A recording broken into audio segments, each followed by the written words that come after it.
Trump case dominates the news today. I've seen things like this before. It was the 1950s. It was in Alabama. The judge was the grand wizard of the Ku Klux Klan.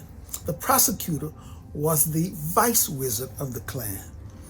The jurors were all men who were members of the Klan. A black man was charged with sleeping with a white woman. Needless to say, in a few hours, just as in the Trump case, in just a few hours, he was convicted and sentenced to death. So this kind of charade trial is not brand new to America.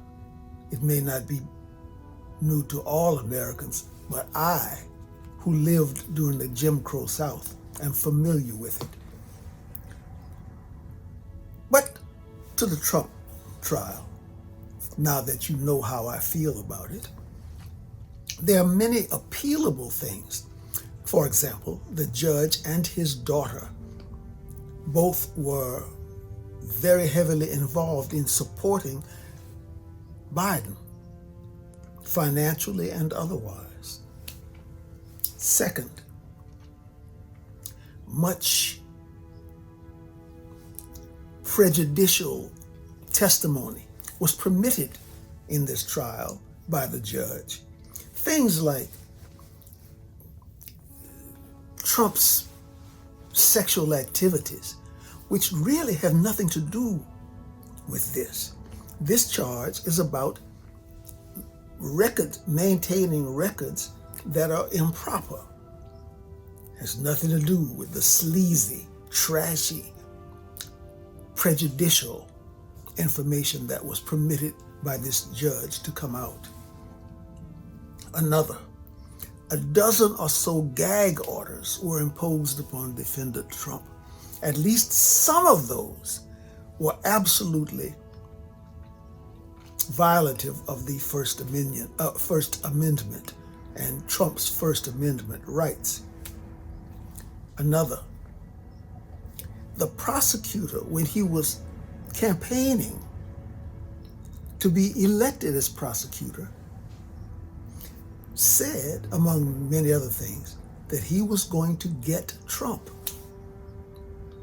If that isn't just like being prosecuted by the vice wizard of the Klan, what is? What is the difference here?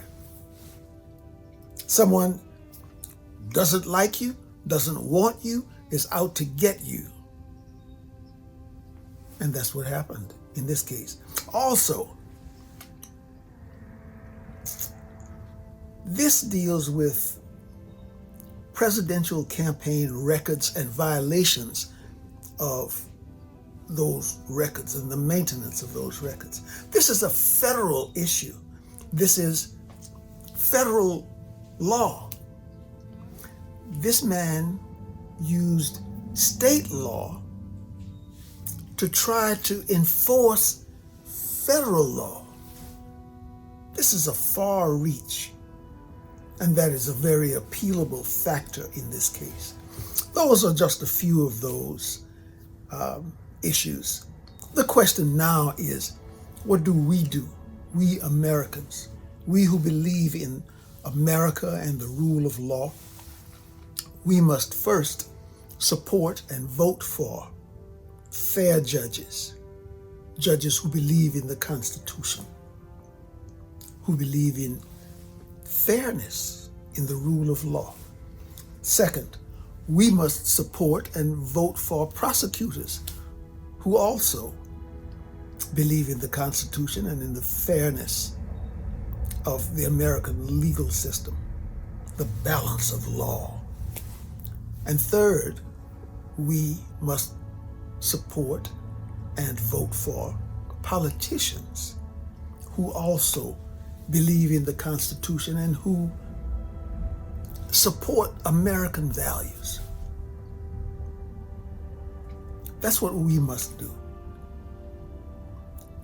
The alternative to that, is to be pushed off the cliff.